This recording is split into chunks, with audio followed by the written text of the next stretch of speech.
Bhagavate Vasudevaya. Om Namo Bhagavate Vasudevaya. Om Namo Bhagavate Vasudevaya. Om Namo Bhagavate Vasudevaya.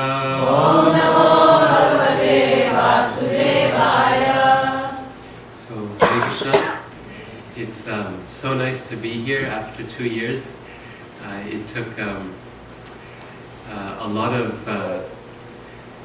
strength and inner will to stay away last year, and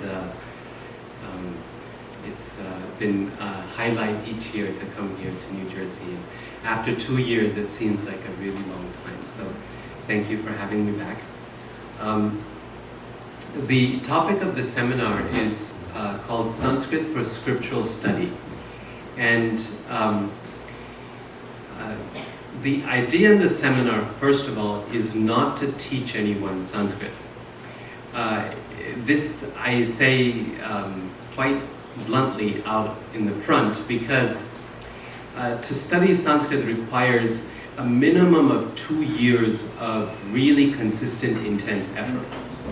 And for the vast majority of devotees, that is not only too much work, but is also mostly not very useful. For some devotees it is, and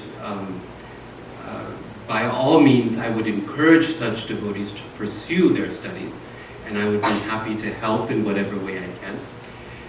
But this seminar has a more broad purpose and a more broad audience, which is to say, for every devotee who needs to study Srila Prabhupada's books, our scriptures, who wants to get a deeper understanding, there's a certain minimum appreciation of the language and a base of knowledge that is not only useful but essential. And there are a number of letters that Srila Prabhupada wrote to various devotees, but especially to Pradyumna Prabhu, specifically asking him to teach some kind of seminar on Sanskrit, particularly the pronunciation and recitation of verses for the devotee audience, because Prabhupada said this is something essential for our Krishna consciousness, for our individual practice as devotees, and also for outreach to others. And so for both of those reasons, it's essential to know something. And this seminar aims to cover some of those basic skills that any devotee finds useful. And I would say pretty much every devotee picks up in an unsystematic way over the course of maybe a decade of trying to study Prabhupada's books. Prabhupada said that the reason I have put in so much effort into putting the Sanskrit into my books is so that anyone who reads them, he put the Devanagari, the Sanskrit letters, the Roman transliteration, and the word-for-word synonyms. And he was very particular about these being in all of his books. It wasn't an optional thing, it wasn't just a, kind of an embellishment to his books to make them look more scholarly. He was really convinced that this was useful and important for devotees. And he said, the reason I put them in my books is so that anyone who reads them can learn Sanskrit through them. The essentials, at least. So this is kind of the purpose, the audience of the seminar. If you've come here looking for detailed knowledge of the language and how it works, then hopefully this will provide you some inspiration to go off after the seminar and actually dive into it. But it won't actually provide that content. On the other hand, if you've stayed away from the seminar, worried that it's going to be way too much Sanskrit that you don't need to know, then there's no need to worry, because I'm not going to go to that point. The types of things we are going to cover is pronunciation of the words and the alphabet, to use specifically for the purpose of learning how to recite verses of different kinds, especially the verses that we encounter regularly. How to recognize what meter they are in, what chanda. So there are different meters in which these verses are written. How to recognize what they are so that we can recite them regularly and properly in, say, morning classes, in our own study.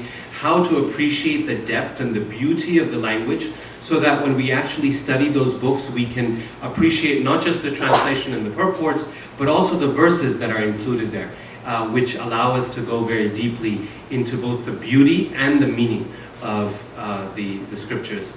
And then we'll talk a little bit about samasas, or compound words, because those are very useful for understanding the various names that we have for each other, but also for the Lord and the verses themselves. And we'll look at basic ideas of sandhi, or the combination of words and how words change, because once again, they're very useful in trying to break open these verses that we read and go more deeply into our study, whether it be through Bhakti Shastri or Bhakti Vaibhav, or just our personal study without any regular degree. So those are some of the things we're going to cover over the space of the weekend, beginning particularly tomorrow on Saturday for 4 hours, and then continuing for another 2 hours on Sunday. So over the course of those 6 hours, we're going to do that. Today, what I want to do is set up kind of the philosophical basis and hopefully the inspiration for such study, so that we kind of understand where it's coming from and why this is something that should be appreciated. Frankly, Sanskrit in India today is kind of like Latin was a few decades ago in the United States, which is that most people hear of Sanskrit and they roll their eyes. Either because they were forced to study it as young people in India, I think up to 8th standard or something, it's still required in India, and people just don't know the point of it, they get a headache, they get bored, or they know way too many people who are Sanskrit scholars who look down at them and think that they're so much superior and they know all these verses, and you feel like a fool in front of them.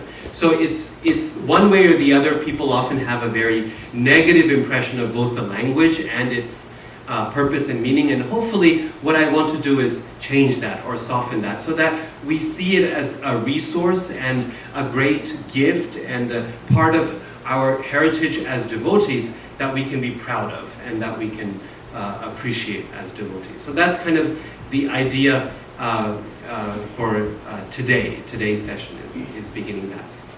Now, if I can just request the people in the audience, if you can just come forward a little bit, then this will give room for people who are trickling in later. It's a Friday evening, and so people come off work and so on. They won't have to find a space. They can just take a space in the back. So unless you have a good reason to stay in the back, that involves health or something like that, kids, then you can please come forward. Thank you. Okay, so that's the plan for the weekend. It's something I look forward to a lot. This is something that I taught for many years every year in Radhadesh in Belgium, where we have our Bhaktivedanta College. And it was a longer version of the same course there, more in a classroom environment. But it's something I enjoy teaching a lot. So that's the plan. Now, today, right now, we get started with the background and the inspiration behind it. I remember when my first child, Chaitanya, was born. My kids were all born in Nairobi in Kenya, which is where my wife is from. She grew up, and when it was time to deliver the first child, she wanted to go back there. And so my plan was to get there in time for the delivery and be there for some time after that. But Chaitanya came early. He was excited to emerge out into the world and showed up before my plan, and I was flying international, so I couldn't change my tickets at the last minute and just hop on a plane. So it so happened at that time I was giving a seminar in Melbourne in Australia. I was in the middle of the seminar, and I had a high fever. And so, I'd give the seminar during the day and then kind of become delirious at night and go to my room and try to sleep it off. And then one night I received the phone call, the news that that my wife was in labor. And it was very late, and I got the call, and I was wished her well, and my fever was rising, and I went to bed. And next morning I wake up, and I couldn't quite figure out whether I had really heard the news that she was in labor, or whether it was just some dream I had because I was in this half-delirious state. And it turned out it was true, and she called me back in the morning with the good news that Chaitanya had been born. And I remember the first thing, after I talked to her, the first thing she did was put the phone next to Chaitanya. And I heard his voice. It was just he wasn't crying, it was just a little whimper, and I can't imitate it very well. But it was just, one of those little sounds that children make, babies, newborns. And I can still remember that moment. It was my first encounter with my son. Most people, most fathers, get to hold their son. It was their first encounter.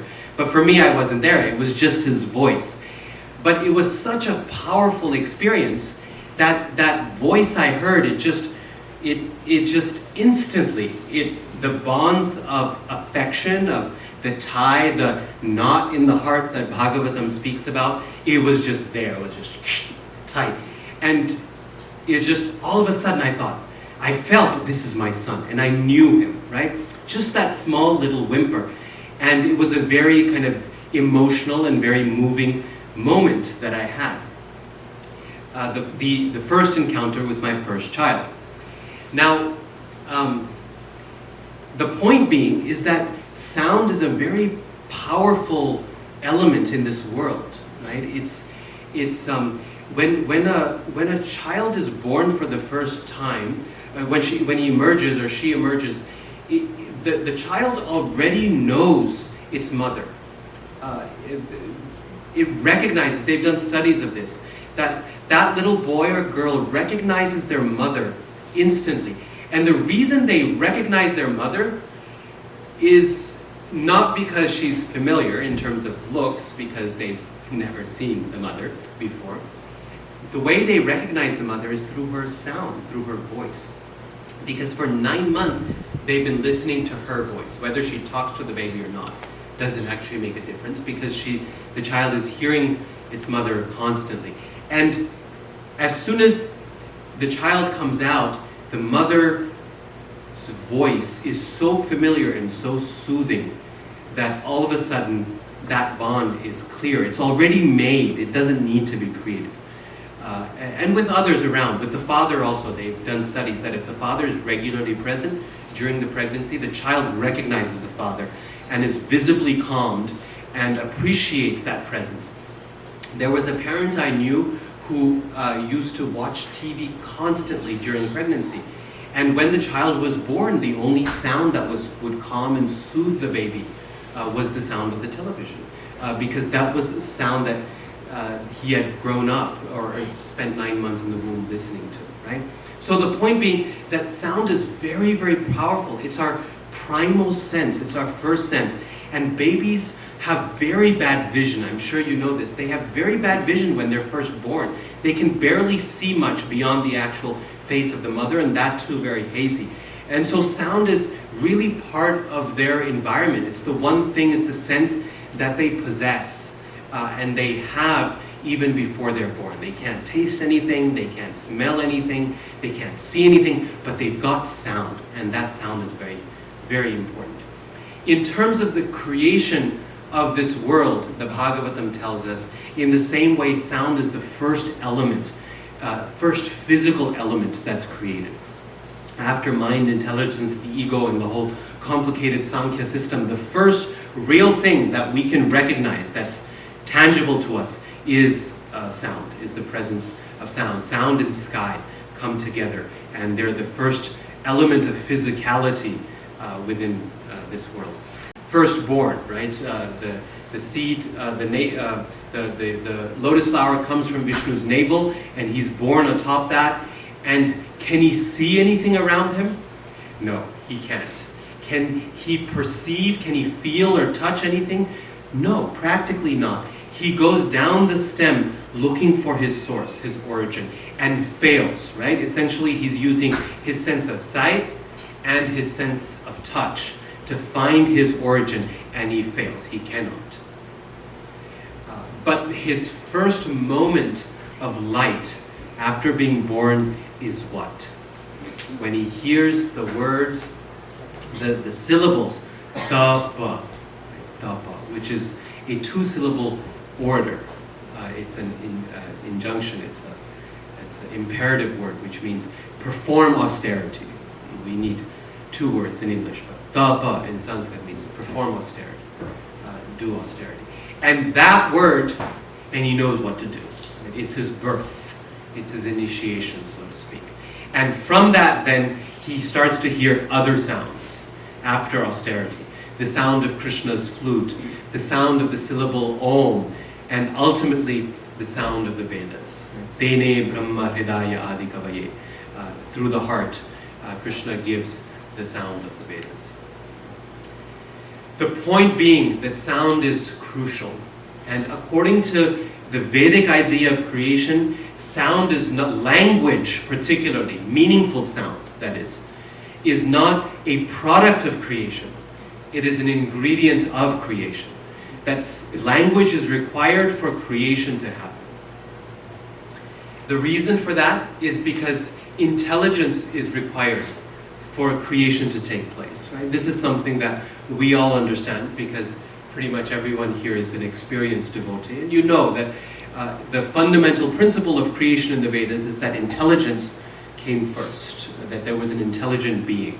Ikshater nashabdam, Vedanta Sutra says. It didn't all begin with matter alone. There was intelligent life. There was an intelligence that designed everything and put everything into action. After that, there's a process of material evolution that happens from sound and so on. And that is the evolution of material elements. But that's put into process by sound, by intelligence, rather. The foremost mark of intelligence is language. The ability to use language is the full evidence of the presence of intelligence. Even when scientists study various different kinds of species and so on, when they see marks of language, of communication present, they know that, now we cannot dismiss those animals as mere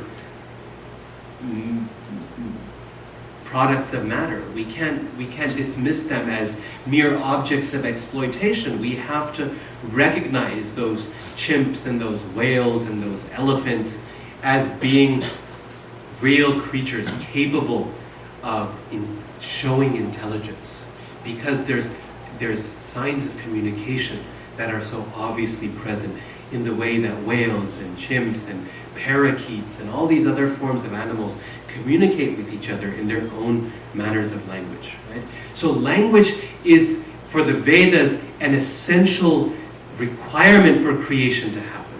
It's an ingredient of creation. It's not something that is optional, that comes later.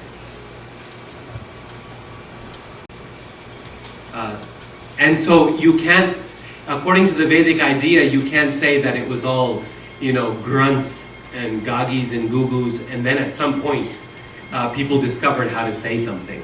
No. It's language starts first. Think about it. When you create something, when you invent something, when you discover something, what's the first thing you do? What's the first thing you do when you invent something? Or discover it, or find it as an explorer?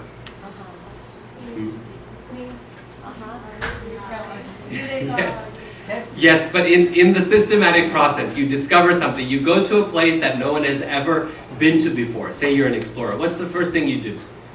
Patent. Yeah, when you patent something, what's the first thing you have to do? To communicate it. You have to name it. First thing you have to do is name it. Right? You give it a name. if you're unfortunate enough to discover a disease, you might have that disease named after you, right? And so you get a name. This is, I don't know, this is Radhika Ramana's syndrome or whatever. And if you discover a new place, then you name it. This is called Adam's Bridge, or it's called, John's Gulch, or whatever it might be. So every place gets, the first urge is to give a name. The Upanishads, they say this, that when the first being was created, the first thing he said, so we always hear what Brahma heard, but the first thing he said, the Upanishads say, is, he said, it is I. It's here, it's me. And he said, oh, this is me. And therefore the Upanishads say that I, or aham, is the first name of all living beings. I, this pronoun. I am doing this. Whenever we answer the phone, we'd say, it's me, or it's I, right? Who's there? And we say our name. So the process of naming is the first step in creation. You find something, you name it, you categorize it. And naming is the first element of language. It's the ability to say I, or to say, give a name to something. And that's the first step of language. Now, one thing to note through all of this is that notice that everything I've discussed so far has all been oral language. It's all been verbal. So far, nothing we've discussed, from the creation of sound according to Sankhya, to my experience and the experience of a baby when it's first born, to the process of naming, to all of these stories, everything we've described up to this point is oral, it's verbal. It's not written. It's not writing. Writing, according to the Vedic perspective, comes much later. It's secondary, and frankly, not all that important. It's kind of a derivative of sound. It is still hearing or reading, the process, 9 processes of bhakti, Shravanam, Kirtanam, Vishnu, Smaranam. Notice there's no pathanam there, there's no reading. And the reason for that is because reading is considered, if it happens, it's considered merely an inferior derivative of hearing. And specifically I say inferior because it's considered the king. The king in ancient times would be someone hopefully of learning, people like Maharaj Yudhishthira and others. But they wouldn't necessarily know how to read, how to write. They would hire some educated fool to read and write for them. It's like getting someone to fix your plumbing. Right? Why would the king fix your plumbing? Or why would the king set up the furniture? It's manual labor. Reading and writing was like that. It was manual labor. The word for writing in Sanskrit is likhati, which means to scratch. Because that's how they did it initially. You get a palm leaf and you have to take your pen, your quill, and you have the ink, but the ink needs to be scratched into it. You have to, when you write with it, it's sharp enough where it actually cuts through the fibers, not all the way, but superficially, it cuts through the fibers of that bark or that palm leaf or that homemade paper that you have to write in. So likhati means scratching. And that's manual labor. It's something that they would hire a scribe to do. Because language or learning is fundamentally oral. Sound is the most crucial thing here. And this is why the very first product of language in this world, namely the Vedas, that Brahma receives through the heart, are delivered orally. And for centuries after that, the Vedas are taught, are received and recited orally. Orally, verbally, and orally through the ears, through the mouth and through the ears. And what I want to do is tell you a little bit about the Vedas. Now, when I say Vedas, I mean specifically the Vedas. Those sets of books that we always pledge allegiance to and know nothing about. It's those books that you can go all throughout India And people will, if you ask someone, what does it mean to be a Hindu, for example? Then people will say, it means to be a follower of the Vedas. And yet, no one knows what's in these Vedas. Not necessarily due to their own fault, frankly speaking. The Vedas, for the past, at least many, many centuries, 5, 6 centuries, have been restricted in their usage to no one but Brahmin men. That's it. And so, people didn't really have an opportunity. But frankly speaking, as devotees, we are constantly speaking about Vedic culture, Vedic philosophy. It says in the Vedas, Sprite is not Vedic. Like that. We have so many ideas of what is Vedic, right? But we have very little appreciation for what the Vedas are. Either we don't know, or when we do speak of the Vedas, we do so mostly to criticize them. Because the Vedas, Krishna says, Traigunyo Vishaya Veda. The Vedas deal only with the 3 modes of material nature. They're involved with karma kanda, with materialistic religion, and therefore they're no good for devotees. No, that's a fact. But frankly, before we dismiss the Vedas so quickly, which are the foundation of the entire Vaishnava tradition, it's grounded in the Vedas, and any kind of tradition born in India is grounded in the Vedas, whether it's Buddhism or Jainism, either in a positive way or negative way. Everything is grounded in the Vedas. They are the oldest written, or not written, but composed religious texts in the world. Before we dismiss them, we should know what it is we're dismissing. We should know the value behind them. And it's fascinating, the Vedas and how they were passed down. Scholars today, I mean not necessarily devotee scholars, will tell you that the recitation of the Vedas that we hear, that you can hear the boys at the Mayapur Gurukul school of Bhaktivedanta Purana Maharaj chanting, that Vedic recitation is the closest thing we have today to a 3,000-year-old tape recording. That's how precise, how careful, how perfect the transmission was of the Vedas.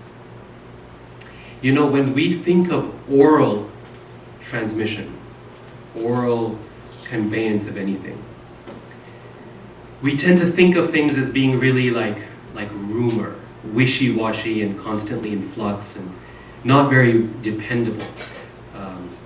That game? I don't know what it's called. Telephone, yeah. You tell something to one person and it out on the other end, you tell that person to tell the other person exactly what you said, and that person tells the next person, and so on. By the time it gets to the last person in the room, that whole thing has been changed, right? Heavily modified. It'll bear some resemblance, but it's very different in the details. And that's if everyone along the way is trying their best to be faithful to what is said and pass it down exactly. If there's some evil person in the mix who decides to change it, then, the whole thing's off, right?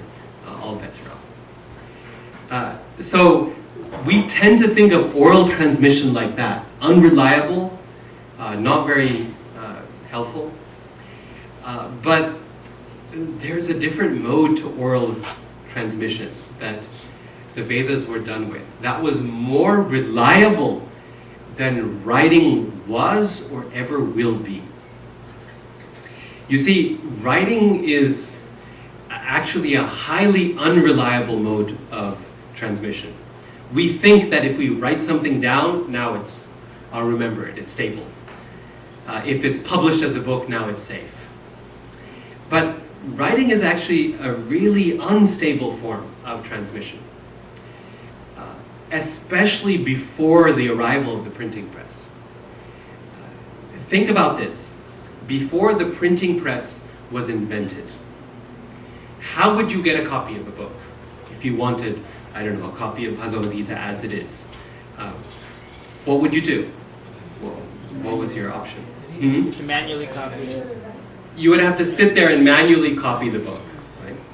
chances are you don't have the time to do that, or you don't have the expertise to do that, because it's a very difficult and painstaking process. So more than likely, you're not going to do it. You're going to do what? Hire someone. Hire a scribe to do this. Someone whose job it is to copy books. Just like if you need to print a book, you could do it in your home printer, but more than likely you're going to go to your local print shop and give them the file and print it. So in the same way, people would hire scribes to do this. Now, the scribe is someone who's paid to do it. This is not your, doing it for the love of it. So they're paid for it, and their payment is directly proportionate to what? What does their payment depend on? How many pages they write? How much they copy, and therefore if you're trying to copy as much as possible, you're going to do what? Copy it as fast as possible, speed, right? That's going to be your primary goal. Now, accuracy and speed in writing don't go well together. And so these scribes would make all kinds of mistakes. Some of them careless and others very genuine that they couldn't avoid. But they would make all kinds of mistakes in the transmission of these books, these manuscripts. Manuscript, manu means hand, like manual labor, and script means write. So handwritten books, manuscripts. They would make all kinds of errors or mistakes in that process. Some of them were very genuine. Like if you've ever watched or taught a child how to read, just as they're learning, if they have multiple lines on the same page, they'll read a line, and it doesn't even, not with small children, even older children do this, even adults do it. You read one line and they look away for 1 minute because you're distracted by something, and you look back at the same thing, the same word where you left off, but 3 lines down. When this happens, if you watch a kid read, sometimes they'll skip an entire line. It's called I-skip. And you go from one to the next. You'll skip a line or sometimes skip 2 lines. Scribes, they have 2 books in front of them, right? One they're writing into and one they're copying from. So what are they doing? The whole time they're doing this. And where the eye lands each time it looks up, most of the time it's correct. Half the time it's not half the time, occasionally it's in the wrong place. And so you'll get words or chunks missing from what you've copied. Other times, they will misread what they're copying. Many of these scribes were actually illiterate. Can you believe that? They couldn't actually read. For them, it was a mechanical process of they learned the characters. They didn't know what they were writing. In other words, they learned the characters. It was just a matter of copy. So if you missed a word, you wouldn't really know what you had missed. And as a result, all these mistakes are introduced into the next version. By the time the person who commissioned the copying, you have had a chance to actually read the book, because this is something you read every morning as part of your religious practice. By the time you've noticed that there's a verse missing from the Gita, it's way too late. The guy's gone, you've already paid him. So you scribble something into the margins. The other thing you're scribbling into the margins as you're reading is your own notes and comments, your realizations as you're reading it. Now someone else, your friend, wants a copy of the Gita. So you lend them your copy. And that scribe has to make a decision whether the stuff you put in the side was actually stuff that was missed from the book and you were supplying it because the previous scribe had missed it, or whether it was your own realizations. And occasionally he'll stick your realizations into the original book. You can see what happens once you get to the 15th or 20th or 100th copy. One after another, you start developing a different version of the book that is still recognizable as the same version, but is different. Madhvacharya, the great Vaishnavacharya from the 13th century, he said that this process essentially is what happened with the Mahabharata. He said the Mahabharata is a problematic text. He used actually stronger words than that.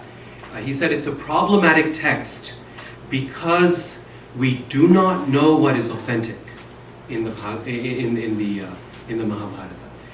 There are so many variations in the Mahabharata. It's unbelievable. You know the story of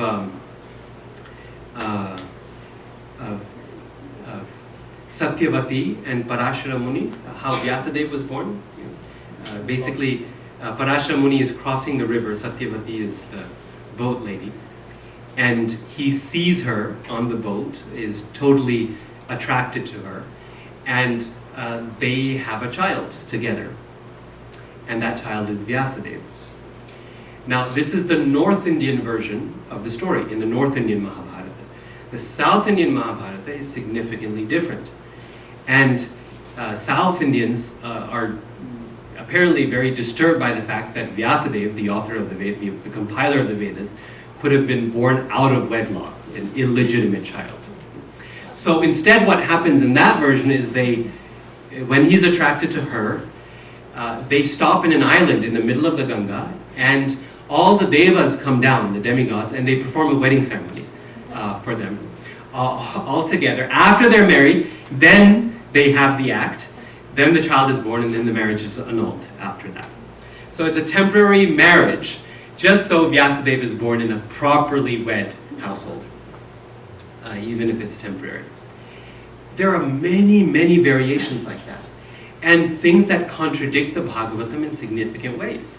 Like the character of Queen Kunti is very, very different than in Bhagavatam, in Mahabharata. Queen Kunti in Mahabharata is the one who comes up with the idea of burning 5 sons and their mother in place of her sons and herself in the house of lac, to make it seem like the Pandavas had been killed. So many, and you cannot imagine the Kunti Devi of Bhagavatam doing such things. The point being that many readers of Mahabharata, but most famously Madhvacharya, have recognized this problem, that things can change when they're written down over the course of time. Now, I should mention, before I destroy everyone's faith in the scriptures here, is that I should mention that with the Bhagavad Gita and the Srimad Bhagavatam, these two have incredibly stable manuscript traditions. I think I've mentioned this in a previous seminar when I did on Bhagavatam, that the Bhagavatam is extraordinary for works of that age. That it's, and I know this from first-hand experience, because I've taken significant sections of the Bhagavatam and compared them with the critical edition. We won't get into that, but through various manuscripts. And the variations are next to nothing. They're so minimal. They almost never affect the meaning. I would say, you maybe just, it's practically not there. It's actually incredible. Same thing with Bhagavad Gita. This happens particularly when a work is treated as scripture and carefully read, studied, but most importantly, recited, memorized by a community of practitioners, of devotees. Century after century, variations are next to impossible. They're next to impossible. Just think of any kind of famous song that you know, that you've grown up with the words for. If someone gets the words wrong, you stop them, right? You know that's not the right words. Because it's used so often, right? Bhagavad Gita is, people memorize entire chapters in India, if not the entire book. You'll know it if something is wrong, right? If something is different. But even there, you get slight variations. Have you ever heard Prabhupada quoting this verse, Janma Karma Chave Divyam? What does he say for the next line? Jo janati tatvatah. Yeah, Yo Janati Tatvatah. And his own book says, Evam Yo Veti Tatvatah. The meaning is identical, and they both fit in the metrical pattern, but it's a slight variation in the wording, right? So even with the Gita, little things that frankly have very little effect on the meaning are present. So my point is simply to kind of destabilize this notion that writing is somehow perfect, it's somehow stable, that it's somehow eternal. And to help us appreciate more the value of the oral tradition. Contrast this now with the way the Vedas were recited and passed down over centuries, thousands of years, over millennia, in what is a precise and unvaried, no variance over thousands of years. The Vedic oral transmission process was nearly perfect. How did they manage that? Well, it's hard work, and it takes a lot of intent to do it, to let it not, devolve into this Chinese whispers or telephone situation. It takes a lot of effort. And this is how they did it. They used various kinds of techniques to ensure that the mantras were perfect. The first thing was, perhaps the most important thing, is that the Vedas are in meter. They're in metrical verse patterns. Now, we will define what meter means more carefully tomorrow. But we have a gut sense of what verses are. When you recite the Gita or any verse from the Bhagavatam, there's a certain rhythm to it, right? It's not just like a paragraph. There's a certain rhythm to it. That rhythm, that creates that rhythm, is the metrical pattern, the meter, the chanda that we are feeling as we read it. For us, the idea of reading verse or poetry is commonplace, but this is thousands of years ago, the first instance of written poetry. And from a historical perspective, if you look at the scope of what we have written throughout history, this is a huge innovation in the history of the world, right? The idea that you can write language in a pattern that has a certain rhythm. What happens when you add rhythm to anything? You can remember it much easier. We, as human beings, we are hardwired to feel rhythm.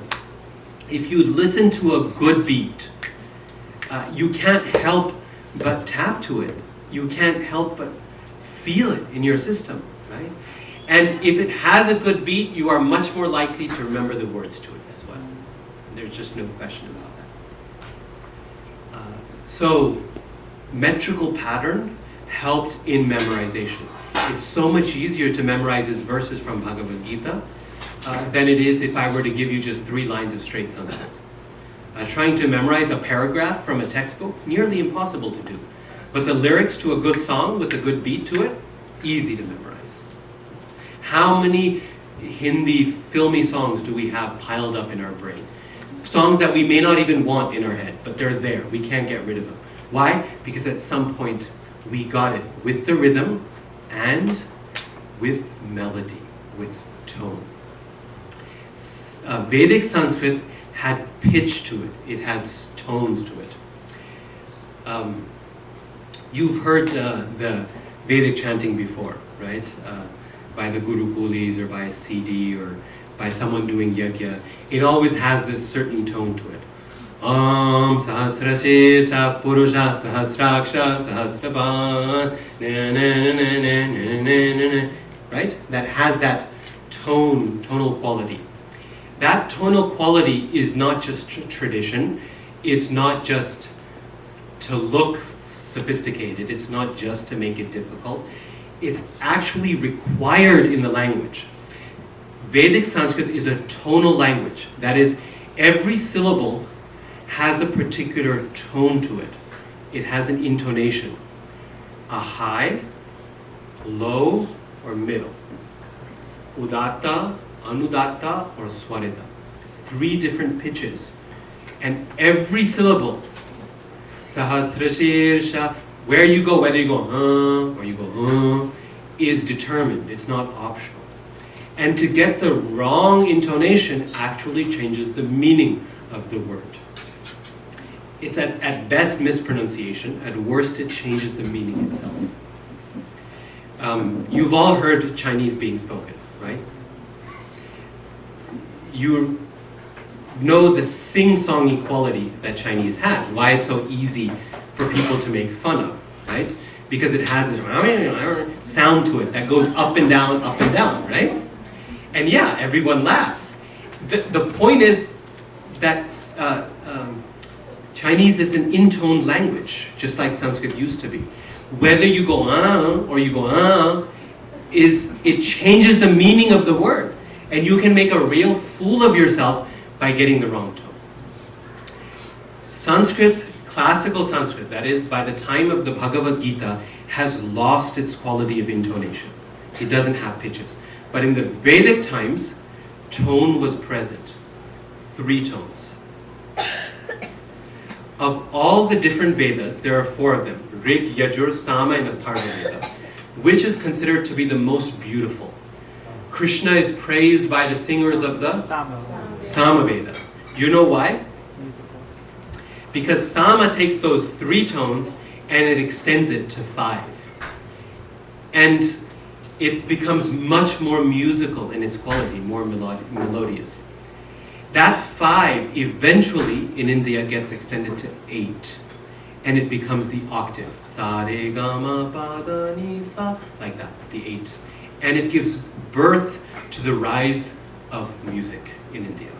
Right? So this is one of the legacies that we have from the Vedic tradition that we use regularly, is the 8-note scale in India is directly a development of the chanting, the Vedic recitation.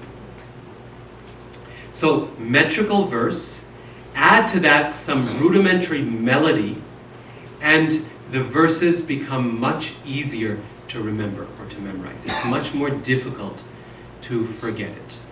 Just like we talked about these songs or lyrics. If you've got a good beat and you've got a nice melody, you're going to learn it. You're going to learn it. This is actually a very important tip for memorizing verses. If you're interested in memorizing Sanskrit verses, you need to always sing them. Create your own melody if you have to, but you have to sing them and you have to feel the rhythm. And if you can feel the rhythm, and that's what we're going to try to accomplish over this weekend, if you can feel the rhythm, you can memorize Brahma Samhita verses and longer verses just like that. You just have to feel the rhythm. And then it's as easy as memorizing your favorite song that you hear on a film or on a radio or anywhere, in your favorite bhajan. Just like that, that's all. So those 2 things. Then third, they literally memorize the Gita, the Vedas, in backwards and forwards, inside and out. The regular mode of memorization, which is reading left to right, but they did other methods as well. They put the Vedic mantras in different patterns. So if A, B, C, D are 4 words, instead of going A, B, C, D, they would recite it separately without sandhi, something we'll talk about tomorrow, A, B, C, D. Then they do different that's called padapatha. Then they do different combinations of them. So A, B, C, B, C, D, C, D, where you back up one word before you go forward another word. Literally, that's called jatapatha. Literally, they would, like the braid, jata means braid, like a woman's braid. So they would take the words and they would braid them, in order that they would, in the end, they would know those words literally inside and out. Right? It's like trying to take to be or not to be, that is the question, and saying it backwards. It's tough, you know that line, right? But question, the, be, it's really tough to get it backwards. What to speak in some combination. They would memorize it like that, in order to ensure that not a single syllable or word was lost. Meter, tone, patterns of memorization, and finally, they would use physical bodily movements to go with each syllable and each tone. If you ever watch a teacher of the Vedas teaching their student how to recite, how to learn the Vedas, they will use hand movements as they recite. There's a movement for the higher pitch, for the lower pitch, back and forth. And when the child is first learning, the teacher will put their head on the student's hand, and they'll move the head in different directions. Om Sahasrashirsha Purusha Sahasraksha Sahasrapa. And the students going like this, learning the Vedas. This is really effective for memorization. Not just because it's difficult, but because it adds a physical layer to your memory. It's a physical layer to your memory. Deep in our bones, not exactly in our bones, but it's kind of like that. The memory of our bodies is much deeper and more persistent than the memory of ideas and concepts up here. Think about this. If you learn a verse and after you learn it, you don't recite it for another 3 months or 6 months, what happens? Poof, gone, right? You have to relearn it. It's not completely gone. There's traces of it, but mostly gone. Say you go to India for 6 months and you don't drive a car. You come back, land in the airport, you get in your car. Are you going to be concerned as to whether you know how to drive it or not? Which pedal is the accelerator, which is the brake? Even if it's a clutch and you haven't driven a manual for years, if you drove a manual before and you've driven one, you can get into a manual and you can drive it. Maybe a couple hiccups, but you can do it. Why? Getting on a bike after you haven't ridden a bike for months? Easy, no problem. Because physical memory is really deep. It's very stable. And so you add physical memory to the recitation, along with the tones and along with the meter, along with the patterns of recitation, and it's practically indestructible. This is another tip if you're memorizing verses. Sing it, do it in a rhythm, and recite that verse, memorize it while you're doing different things. Don't just sit in one place and say, this is my spot to memorize the verse. Recite the verse when you're driving a car, when you're doing some work in the temple, when you're, doing whatever you have to, cooking or typing something. Recite the verse occasionally.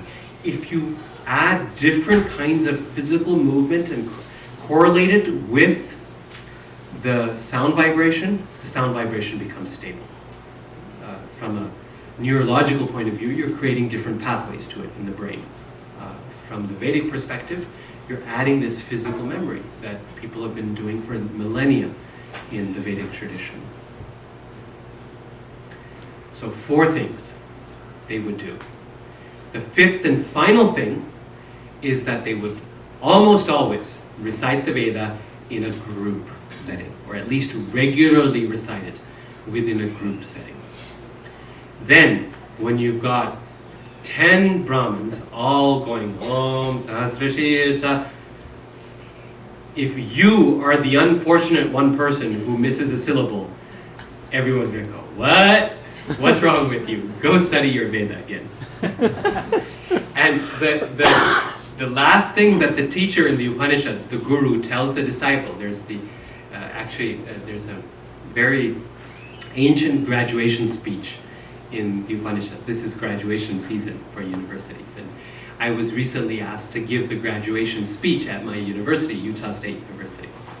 And I said, I'm going to recite the oldest graduation speech in the world that we know of. This is in the Upanishads. And the one thing that the teacher says is, make sure you revise your lessons, you review your lessons of Vedic learning, of memorization, because you're going to forget it, and the subtext is you'll make a fool of yourself when you go to recite with other Brahmins. So when you do it as a group, when you do it together, then the chances for variation are very little. Tone, patterns of memorization, metrical pattern, physical movements, and group recitation. With all of these put together, the Vedic transmission of knowledge was near perfect for thousands of years. Even then, there were problems, right? This is why Krishna says, evam parampara praptam imam rajarshayo vidu sakalene hamahata yogo nashta parantapa. There's a problem sometimes that chain of transmission is broken. Then Krishna says, I have to come back to reestablish it. So even then it's not perfect, because no human beings in this world are perfect. But it's pretty good, right? Better than any other form of transmission that we know of in history. And even today, with the invention of the printing presses, the amount of errors introduced in, when I was doing math, we had a partial differential equations textbook that was in its 8th edition. 8th edition, because there were still mistakes in it that the professor would point out. This is printed, it's proofread by a whole team of editors at a major press, and still there are mistakes. So my point being that we should not discount the oral tradition. Receiving knowledge orally is something that is not very popular these days, because everything is so visual, and everyone is a visual learner. And that's fine, there's nothing against that. As a teacher, I have to use visual methods of learning, but the point is, we shouldn't discount the power of sound. And whatever tenuous grasp we still have on oral learning, we should hold on to it, because it's valuable, it's powerful, and frankly, it's the deepest form of learning. I encourage you to listen to a lecture by Prabhupada, and then read the same lecture in transmission, and see the difference. It's the tradition of searching through the Vedabase to find a quote from Prabhupada in one of his lectures and cutting and pasting it is useful, but also dangerous, because we don't know what tone he said it in. But if you go to his recordings, you can hear the sound vibration. Not only do we hear what he meant to say, whether he was laughing or smirking or being sarcastic or being jolly or speaking to a particular individual or saying this off to the side to the devotee who was, if you had a transcription of the japa tape, right, sit properly, how you wouldn't get the same, Prabhupada comes out and says, sit properly, right? Then it has a certain impact. Whereas if you read, sit properly, it would just be a generic instruction as you're reading, as you're chanting, sit properly. But this has a different effect. It wakes you up as you hear it, right? So the power of sound vibration is crucial, and we should not give that up. As boring as Bhagavatam classes might seem, right? The idea of actually sitting and listening to Bhagavatam without the book in your hands, the ability to hear the purport, to hear the speaker, to recite, well, okay, the board is there for the verse, but it's far away and you see a little bit. You have to rely on the ears also, and that's very important to preserve the quality of sound. The Vedas were passed down orally in this way. And what were they passing down? Mantra. Mantra. Now this is a word that everyone's heard of before, not just the devotees here, but even if you go out into the public. Mantra is a popular word now in the English language. What does the word mantra mean? What is a mantra? I'm not looking for a literal definition, but what is a mantra in a generic sense? Not just the Hare Krishna Maha Mantra specifically, but a mantra in general. What is a mantra? What does it do? It's a sound vibration. Yes, it definitely has a powerful effect on the mind. What else? It's repetitive. Yes, exactly. It's something that you repeat. It's meant to be repeated, in other words, over and over again. What else? There's a lot of value to improve your life. If you repeat it over, like this, make this your mantra in life, you'll be strong, or you'll be physically fit, or something like that. Yes, it transforms, it affects those who recite it. A mantra is fundamentally, it's a specific type of speech. It's effective speech, a type of speech that is meant to have an effect in the world, to change something in the world. There are different kinds of speech, and linguists will tell you this as well. There's like descriptive speech. It's a warm day today. It's hot. That's not meant to change anything. No amount of complaining is going to change the fact that it's a warm day. It's merely a descriptive statement, right? There are different kinds of statements we make, but some statements have the power to and are intended to actually change something in the world. For example, when a judge is seated in the courtroom and is ready to sentence someone, he or she hits the hammer, the gavel, and says, before they hit the gavel, they say, "I sentence you to 6 months in prison." Boom, boom. Now, that's not merely descriptive speech. That's not merely, "Oh, it's warm outside." That speech, those words, have the ability or will change that person's life, at least for 6 months, maybe for much longer. It's very powerful because it changes something in the world. Now, if I were to try to do that, right? If I were to sit here and say, "Madan Gopal, you're sentenced to 6 months in prison," nothing happens. Right? Descriptive speech. It's not even descriptive, right? Misleading. It's, I don't know, hopeful speech, misleading speech, false speech. Meaningless, right? But it's not effective speech. Why not? Why does my saying it not do anything? Authority. Education. I'm not a judge, right? I have no position of authority. What else is a problem? Suppose that judge goes out to the middle of a street and says, "I'm a judge, I sentence you to 6 months in prison." Will that person go to prison? No. He's a judge. What's missing? Yes, the context, the court is not present, right? Suppose that person, the judge, drags his friend over to the courtroom, sits him down, hits the gavel and says, "I sentence you to 6 months in prison." It's a judge, it's in a courtroom. Is that person actually going to go to prison? No. What's missing? Protocol. There's no process that led up to it, right? There's no case, there's no plaintiff, there's no defendant, there's no lawyers, there's nothing, there's no context to that. Most importantly, there's no problem that he's trying to resolve or solve. The point is, all of those things put together make that speech effective or powerful. Mantra is effective speech. It is speech that is meant to change something in the world.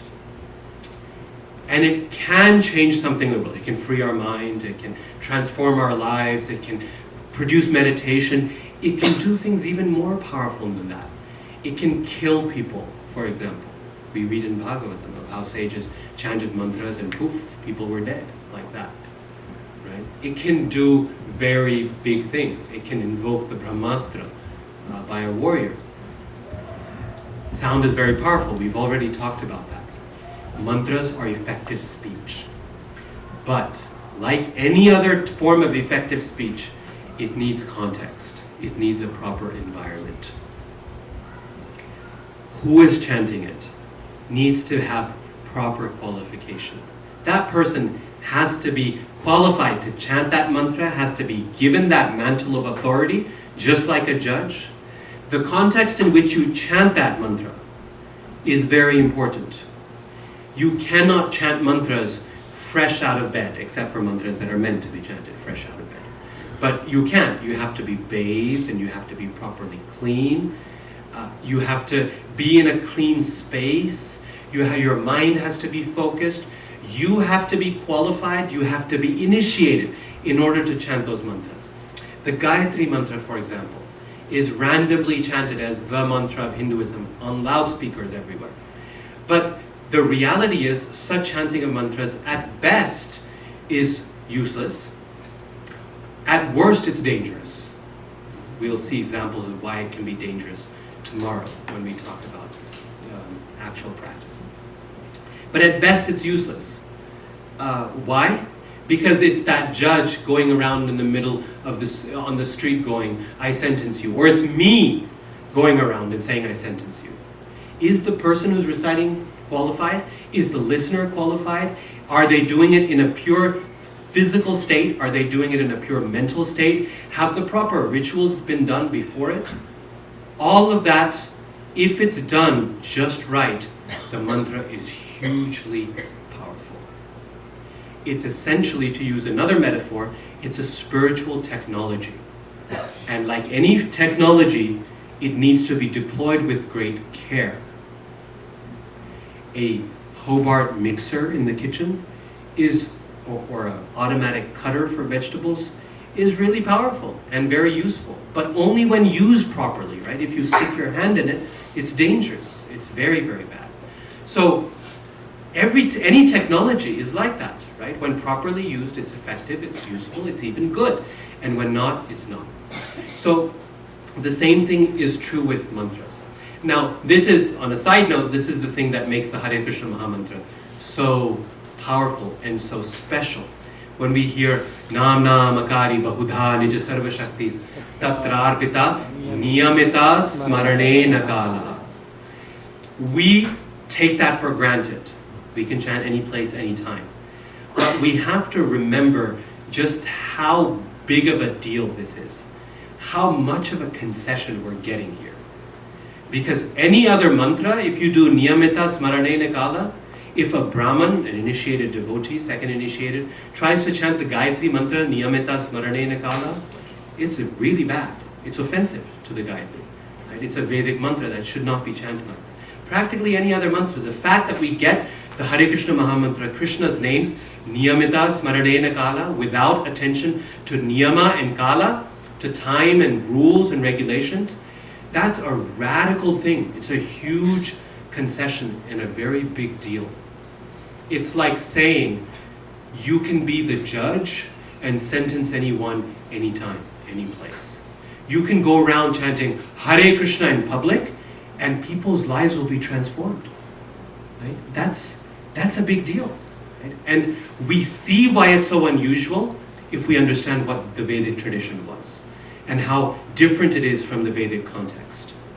Right? It's really giving the power of transformation to every individual to transform their own lives and to go out in public and change random people's lives by chanting, which is not possible in the Vedic context. Right? It's actually dangerous if you try to attempt to do it that way. So the Vedas are mantras spoken in proper contexts, in the right situation. And what are they trying to accomplish by chanting those mantras? What are the Vedas trying to do through the power of mantra? If mantra is effective, transformative speech, what are they trying to do with it? Anyone know?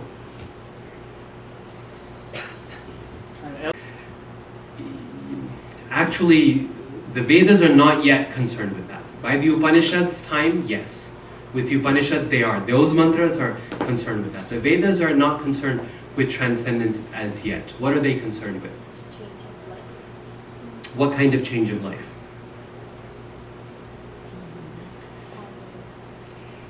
It's actually something much more down to earth. The Vedas are concerned with maintaining with helping us live a good life in this world, a good material life, a comfortable and happy life by maintaining the proper order of this world. What do I mean by the order of the world? This idea of dharma. Dharma, we think of duty. But dharma at its most basic root means the order of creation, the order of the world. The sun rises and sets precisely on schedule. And we can predict sunrises and sunsets and solar eclipses 100 years, 1,000 years into the future. These tides come and go, seasons turn. Everything happens according to a particular order. When that order is messed up, when it rains on holy day, right, then things go wrong. Our system says, no, this isn't supposed to happen. This is unseasonal. It's not right. We're not supposed to get a storm at this point. Maintaining that order in the world is something that doesn't happen automatically. We have to work for it. We have to work at it. If you have your own home, to maintain the order of the home, the water's running, the lights are on, the heating, air conditioning system, everything is running, you have to work at it. True? Yes? You have to work at it. And this is true of any kind of ordered system, because by nature, things tend towards entropy. They go bad, right, over time. If you leave your home, you leave anything, it goes bad. The world does that too. And so Vedic recitation, the purpose of it is to keep the world running, the world turning. And how do you do that? By paying your bills. If you want to keep the lights on at home, you have to pay the power company.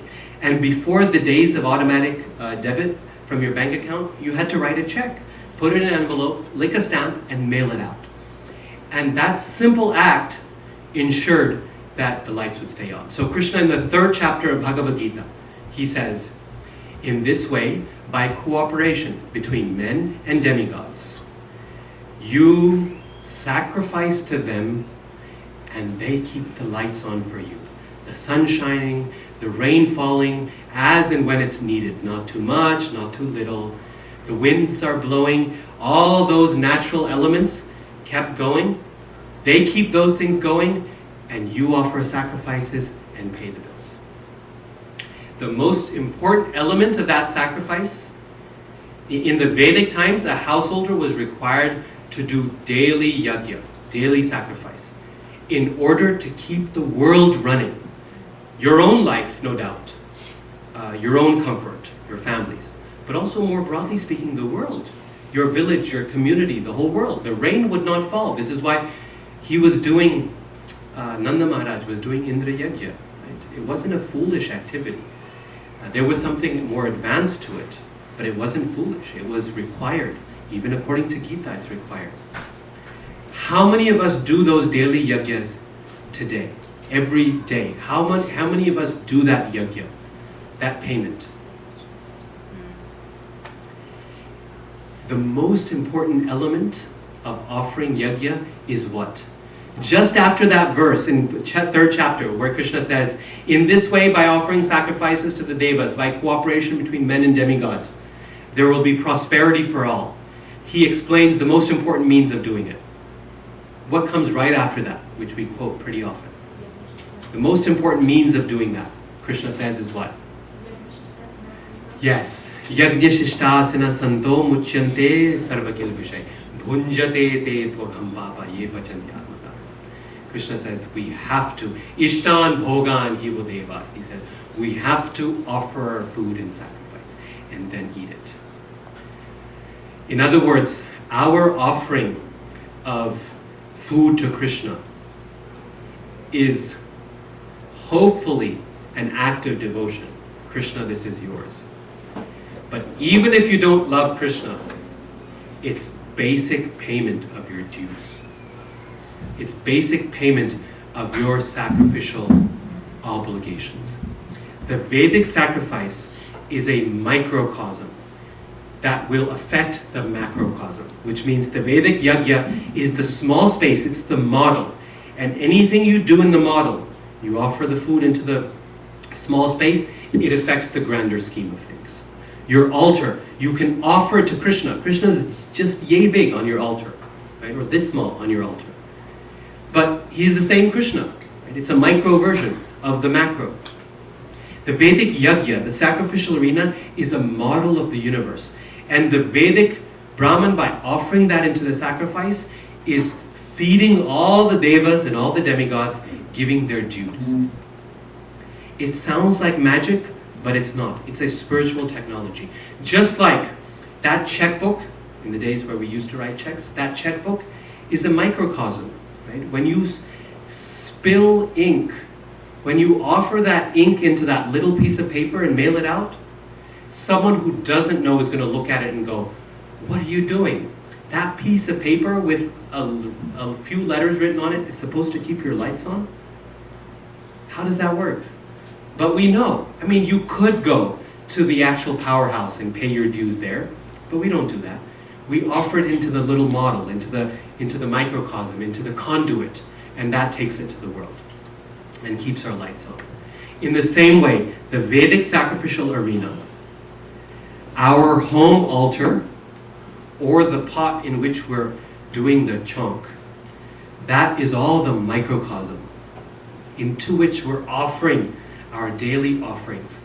And that is how we pay our dues to the world, to the universe, to the devas, from whom we get, to the natural world, from whom we get water and air and light and heat and all of those things without ever asking for it. That is the idea behind chanting those Vedic mantras. Now, the beauty of the process of bhakti is if you offer with love for Krishna, you're already paying your dues in the same way. But if you're not a devotee, then Vedic offerings, essential. Essential.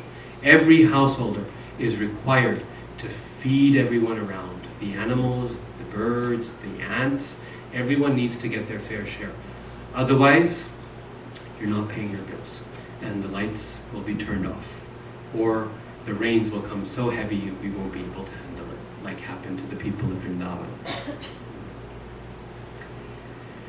Now, the problem is with the Vedic tradition. There's two problems with the whole Vedic model, despite its glories. The first is its goals. Krishna says, Traigunyo Vishaya Veda. The Vedas deal with the three modes of nature. They're dealing exclusively with material ends, material goals. How do I get good rain for my crops so I have enough food? How do I get good progeny so my line goes on, my dynasty lives on? How do I maintain good health, etc.? All of these goals are essential. There's nothing wrong with them. At the same time, they're limited because they do not solve the basic problems of the human condition, which is the four problems: birth, disease, old age, death, which is the problem of repeated samsara, of repeated birth and death, which is the problem of not being able to have an eternal permanent position in this world. They don't give us the lasting satisfaction that we're looking for in our hearts. So the goal is very narrow, it's limited, and therefore if someone gets eventually tired of the Vedas after Karma Kanda, they ought to move on to Jnana Kanda, towards gaining knowledge. Ramanujacharya, great Vaishnavacharya, he goes so far as to say that unless you know the Vedas, you cannot go on to get spiritual knowledge, and unless you have spiritual knowledge, you cannot get bhakti. So you have to be learned in the Vedas to get bhakti. Now, we don't say that, but at the very least, we can know what the Vedas are, so we know what we're giving up, or moving beyond. That sort of idea of, we are all into the Vedic worldview, through our material activities, through our going on to our job and working hard and raising our family. We're doing what the Vedas are asking us to do, more or less. So the goal is limited. The second problem with the Vedas is that the technological sophistication needed to deploy this spiritual technology is so precise and so sensitive as a technology that we can hardly deploy it in our times today. If you take everything that I've put together, that was just the oral part. If I were to spend the next hour, which I won't, explaining to you the physical part of creating the Vedic sacrificial arena and the various implements and things that you have to put into it, I think anyone who's not already convinced would be 100% convinced that it's not something we have the time or space to do. The reason the Vedic tradition is dying in India is because it requires full-time effort from the age of 5 into your adulthood to learn the system in the process. The system of setting up the sacrificial arena was so precise that it was the birth of geometry in ancient India. And geometry was where ancient Indian mathematics came from. So everyone knows how mathematics in ancient India was so advanced, right? We hear about it, there was even a movie created about it, and so on and so forth. People know this idea, but it comes from the Vedic tradition. It comes from just the idea of trying to create the proper geometric shapes and measurements to create the sacrificial arena. That's how sophisticated it was. You put all of that together, and then the dangers connected with mispronunciation, getting that tone wrong, and all of a sudden you realize, this isn't going to work, right? This isn't going to work. The Brahmins were supported full-time their entire lives just to maintain this tradition for centuries, for thousands of years precisely. And now it's maintained in some pockets, but gradually dying off. Because in this age, it's not recommended, not really possible because of the dangers connected with it. At the same time, despite that, the power of sound and of mantra has not been lost. It's not that because that is gone, therefore sound is now less powerful than it was at the beginning of creation. It is just as powerful. And today, we receive that sound through two mechanisms. Through the various mantras that we learn, because those mantras are still there, and through Shastra, or scripture. Those two are the means through which we receive that chain of spiritual sound. It descends to us today. And does it not behoove us, therefore, at the very least, to try to connect with that tradition of powerful sound as well as we possibly can? To try to pronounce, to relish, to appreciate, to understand the meaning of those sound vibrations, if they are in fact as powerful as we have been discussing they are. And that's the purpose, that's the goal of this seminar, is to help us essentially understand and appreciate the power of spiritual sound as it comes through us, to us, in the form of mantra and shastra, through sacred utterances and through scripture, through those two mechanisms. If we cannot get it right in terms of pronunciation, the good thing is that in the process of bhakti is okay, because Krishna, he looks for the intent, and so it still works just fine. So the first thing we're going to do tomorrow in this seminar is the first section of it, in the first session tomorrow, is I'm going to explain to you all the reasons why you do not need to know Sanskrit. Okay? And not only that, all of the reasons why you shouldn't learn Sanskrit. Not only do you not need it, why it can actually be really bad for you. And at that point, then, if you want to leave the seminar, you're welcome to. But I encourage you at least to come for the first session, so you can be totally convinced that this seminar is not worth listening to. Thank you all so much for your attention. Bhagavatam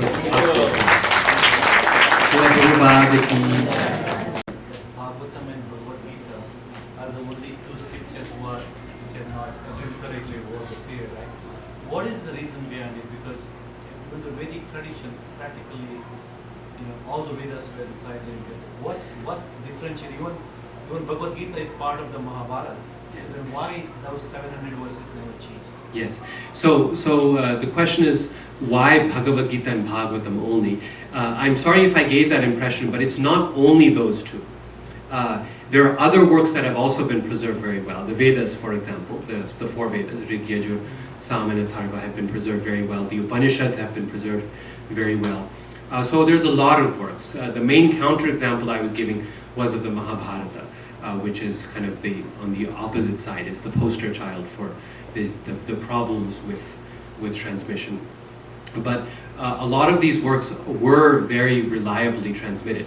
Now, in terms of why the Gita was, when the Gita is actually part of the Mahabharata, is because the Gita was read, recited, studied, and valued separately from the Mahabharata. In other words, people memorize entire Gita. No one memorizes a random chapter from Mahabharata. Mahabharata we go to mostly for the stories, for the adventure, for the romance, for the intrigue, for the politics, all of that. But the Gita people went through for actual spiritual conviction and upliftment and transformation. So the Gita was very carefully handed down. Most of the time the Gita was copied independently of the Mahabharata.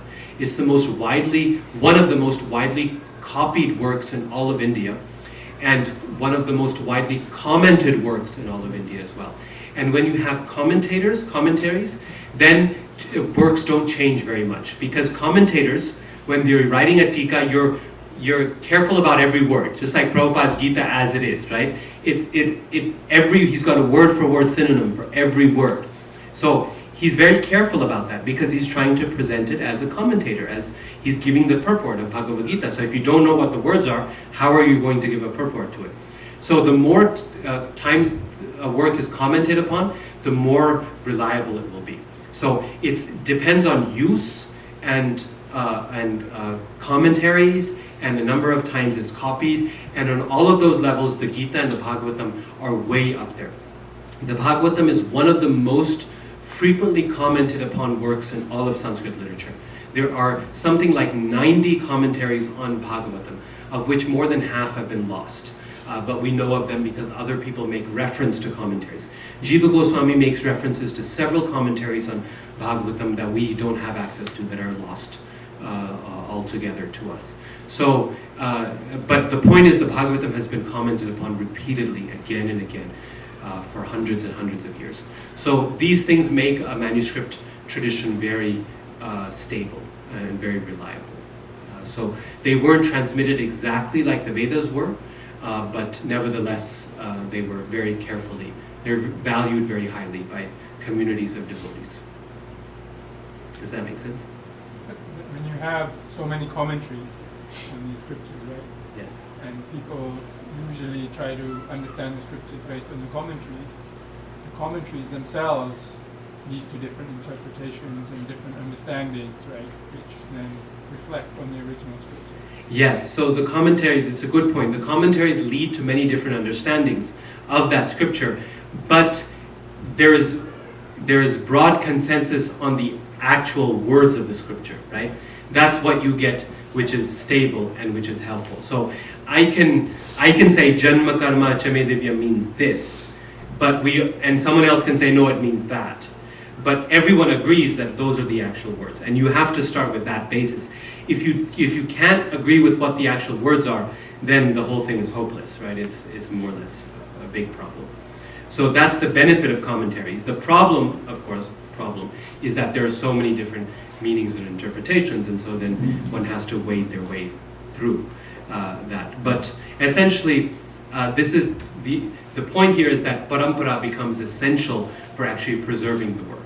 So when we say you have to receive Bhagavad Gita in parampara, it's not just like a faith item. The point is, if parampara is not preserved, if Gita is not received through parampara, the actual meaning, forget meaning, the text of it will be lost over time. There's no question about it. Because it's transmitted from from a tradition of teachers and students and teachers and students. It's because that is why that work is preserved. Otherwise, it's lost. The quantity of works in Latin and Greek are so much smaller than the quantity of works in ancient Sanskrit. And the reason for that is because only the greatest hits in Latin and Greek were preserved. Everything else, people stopped copying. It was not useful to them. It was not helpful. And so they were lost. There's every possibility that the Vedas can be lost in time because they've stopped being useful. They're not part of any living paramparas, except for some very rare groups in India. They're not part of those paramparas. And so in time they will be lost. Of course not eternally lost, because the Vedas are eternal. They're never created, and so Krishna will return to give them back. That's what he says in the Gita. But they will be lost, no doubt. Right? So parampara is crucial just for sheer preservation, even if, not just for faith purposes. So to go on that. Oh God. Yeah, broke my It's promise. just short. I Yes. actually want a short answer from you. Yes, sure. So if somebody comes in contact with us and we're talking about parampara and how it's such a beautiful thing, and if they say, what if that's just a giant game of telephone, getting handed down that way? Like, what would be the shortest way to tell someone actually there's value Yeah. in this? Yeah, so that's a very good question. The Vedas were well, okay. First of all, we need to understand the effectiveness of the oral transmission, right? And so, part of the reason for my talk today was to give the understanding that oral transmission, if we understand how it's transmitted, is not necessarily a game of telephone, right? So that criticism we should be immediately able to come back at and say, no, look, this is, sure, certain books are games of telephone, but not the Vedas, okay? For works like the Bhagavad Gita and Bhagavatam, they were not transmitted in the Vedic system. They were transmitted primarily through writing. And with books like the Bhagavatam and the Gita, we have manuscripts that often date back many centuries, if not 1,000 years or more, that demonstrate the stability of the manuscript process, right? Now, on the ultimate level, we can't 100% be sure that way back, 5,000 years ago, someone didn't make a big mistake or something like that, because we don't have manuscripts from 5,000 years ago. But if we look at the pattern from the manuscripts we do have in the past 1,000 years, they're very, very stable and very reliable. But ultimately, then, the fundamental level has to be based on faith, on conviction. That ultimately Krishna is the guarantor of the process. That if the whole system is lost and the knowledge that is crucial for human upliftment is gone from the world, that Krishna promises he will be back to restore it, right? And that conviction has to be ultimately the bedrock, because there's no 100% scientific way to prove that everything is identical way back when, because we didn't have the printing press, we don't have manuscripts left from way back then, and there are no witnesses that we know of from then. So ultimately we have to rely on Krishna saying, look, when this knowledge is lost to an extent where it's no longer helpful for human beings, right? Little changes here and there, we can still go back to Godhead, right? We can still make our way there. It doesn't make all that much of a difference. But when things change to the extent that our spiritual process itself is in jeopardy, then Krishna comes and says, I will reinstitute and purify the transmission again. Okay. So I already broke my promise. It's 9:15, but thank you all again so much for your attention.